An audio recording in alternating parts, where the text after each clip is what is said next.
The EuroAsia interconnector, the 1,518-kilometer subsea power cable connecting the Israeli, Greek and Cypriot power grids to continental Europe, has entered its final stage, with the project promoter awarding 3 studies that will pave the way for the pre-works phase, leading to its implementation and commissioning.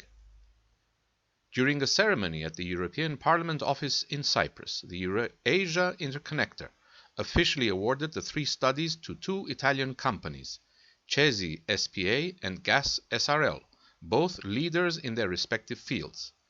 The studies are for the technical design, the reconnaissance study for the optimum route, and an environmental impact study. All of them are expected to be complete during 2016. It is with profound joy that I welcome you all this afternoon in the EU House for this special event of such high importance, not only for the involved countries in this flagship project of the EuroAsia interconnector, but also for the European Union as a whole. As everybody knows, electricity and energy is, is of great importance for everybody, and is of great importance for the European Union as well. And I think this was a very ambitious project from the beginning, but basically it shows that if you are committed to a goal, and it's a goal that has a desirable effect, and everybody wishes this project to be completed, you can achieve your goal.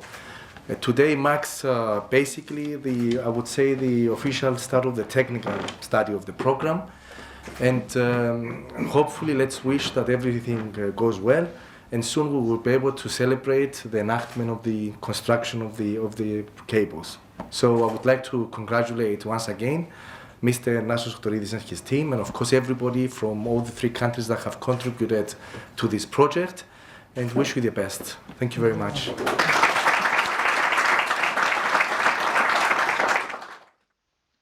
The project was initially announced in January 2012 and will have a capacity to transmit 2,000 megawatts in either direction, ending the electricity isolation of Israel and Cyprus and parts of Greece, enhancing also the trans-European network of electricity grids. In June 2012, as Energy Minister, I signed the proposal to send to Europe. And it's, of course, a great day today to see that it's success. The EU Commission accepted to be such a project in the program Connecting Europe. I am a member in the Committee for Energy, Industry and Research in the European Parliament. Always, in my interference, I speak about the need to end the isolation of member states like Cyprus. I express all the times how useful it is for the peace and the prosperity in the region that Europe be present not only with the project to support project, also politically in the East Mediterranean. East Mediterranean is the one with the new resources in Cyprus, exclusive economic zone in Israel, is very important to support the energy security of the EU.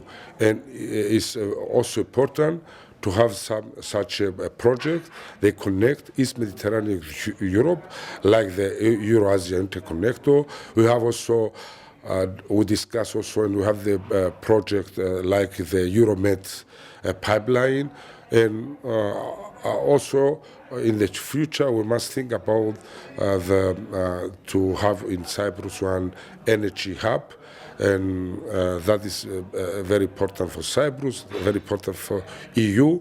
That means that Cyprus as a member state can be very useful for the cooperation in the region, very useful to be a bridge for peace, a bridge for energy, a bridge for electricity between the European Union and the Middle East.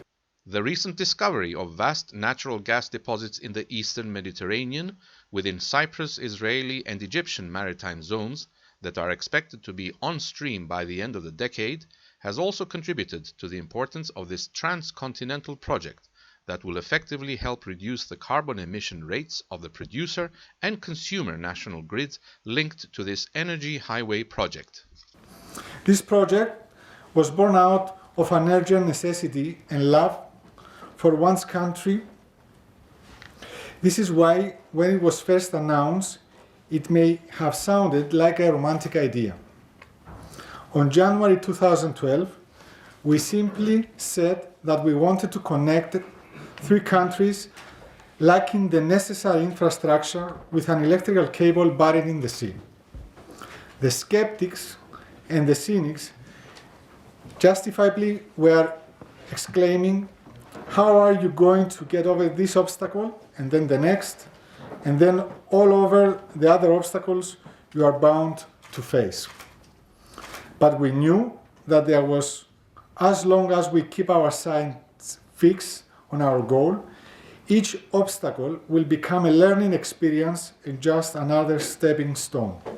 On November 18, the European Commission released a revised list of 195 projects of common interest, also known as PCIs, across the EU that included the EuroAsia interconnector based on their significant benefits in market integration and enhancing competition, improve security of energy supply, and reduce CO2 emissions.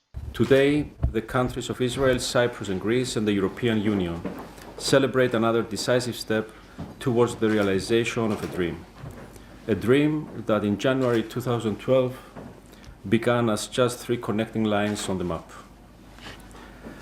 We are happy to acknowledge that the EuroAsia interconnector may become famous for its magnitude and advanced technology, but what is at the heart of this project is the prosperity and security of the 3 countries and the entire continent. The project benefits are real and tangible. They are in line with the European and national energy policy and targets. They include a significant reduction of CO2 emissions, integration of renewable energy sources, and increase of security of supply. During a ceremony held in cooperation with the European Parliament office in Nicosia, in the presence of Cyprus Transport Minister Marios Dimitriadis, the project's CEO Nasos Ktoridis and Project Director George Killas signed the commissioning contracts for the 3 surveys on the environmental impact, technical design and route of the project to the winning companies. Also present were Andreas Kettis, head of the European Parliament office in Cyprus, and the ambassadors of Israel, Greece and Italy. The cable is expected to be laid at a depth of up to 2,612 meters below the sea, and the partners are considering expanding the project after its completion in order to double its capacity, possibly up to 4,000 megawatts. Look at the project as a whole. This is a very challenging project. It will be a 1,500 meters link connecting 4 countries, basically 3 countries, 4 terminals, and the cable to be laid into the sea at depth reaching 2,700 meters. How can we do that? How can we support EuroAsia interconnector to do that? Well, basically 2 studies will support this implementation.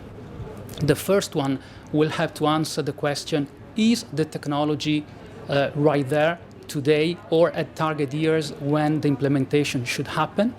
In order to answer this question, we have to perform this survey, looking very carefully and very thoroughly with the manufacturers of the electromechanical equipment in order to make sure that the right technology will be there at the right time when it's needed.